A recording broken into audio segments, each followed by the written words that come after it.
Welcome to Mindshift Inspirations, where clarity meets calm and personal growth begins one breath at a time.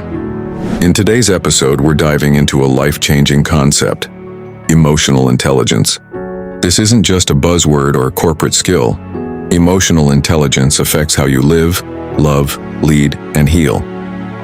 By the end of this video, you'll understand what emotional intelligence really is, why it matters more than most people realize, and how you can begin cultivating it today, one quiet shift at a time.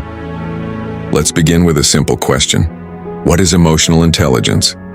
Often called EI or EQ, it refers to your ability to recognize, understand, and manage your own emotions, and also to recognize, understand, and respond to the emotions of others. Emotional intelligence is not about suppressing how you feel. It's about becoming aware of it and choosing your response with wisdom instead of impulse. It's what helps you pause instead of explode, what helps you understand someone instead of judging them, and what helps you move forward even when you feel stuck. The term emotional intelligence was first introduced in 1990 by two psychologists, Peter Salovey and John Mayer. They proposed that emotional intelligence is made up of four key abilities: perceiving emotions, using emotions to support thought, understanding emotions, and managing them. Later on, Daniel Goleman took this academic concept and turned it into a worldwide conversation. He argued that emotional intelligence plays a more powerful role than IQ in determining life success, especially in relationships, leadership, and mental wellness. So let's break down Goleman's 5 core components of emotional intelligence. As you listen, reflect on which of these areas come naturally to you, and which ones could use more attention. The first is self-awareness. This is your ability to recognize your own emotions as they arise, to understand what you're feeling and why. When you're self-aware, you notice your emotional state before it drives your actions. You might say, "I feel irritated," instead of acting out in sarcasm or shutting down.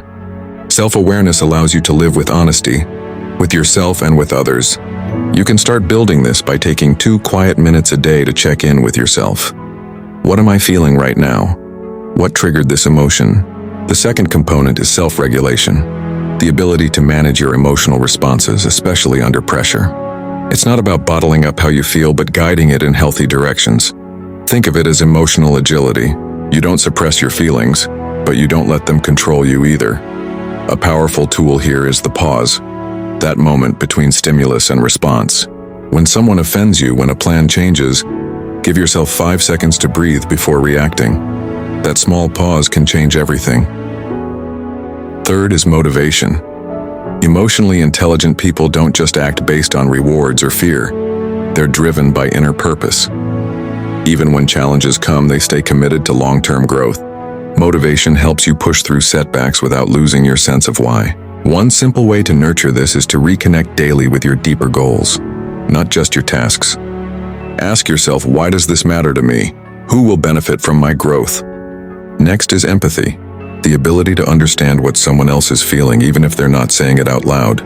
Empathy doesn't mean you always agree, but it means you stay connected. You listen, you care, and you respond to the emotion behind the words, not just the words themselves.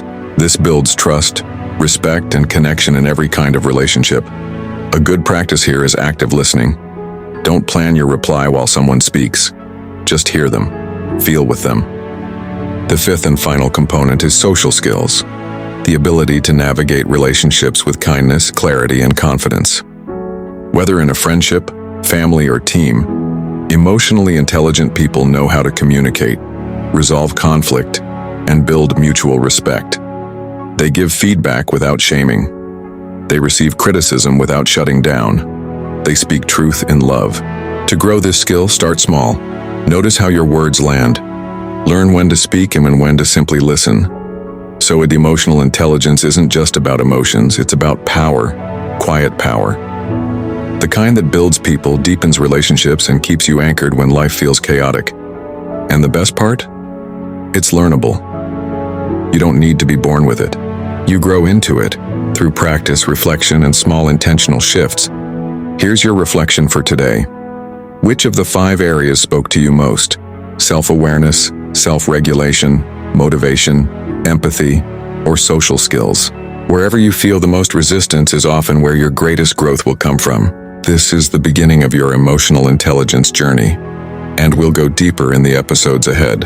If this helped you, hit the like button, subscribe to Mindshift Inspirations, and share this with someone who's ready to lead with more calm and clarity. Thank you for watching, and remember, the most powerful shift is the one that happens quietly, on the inside. Kindly subscribe and turn on notification to be notified by YouTube each time we post subsequent series on the emotional intelligence episodes.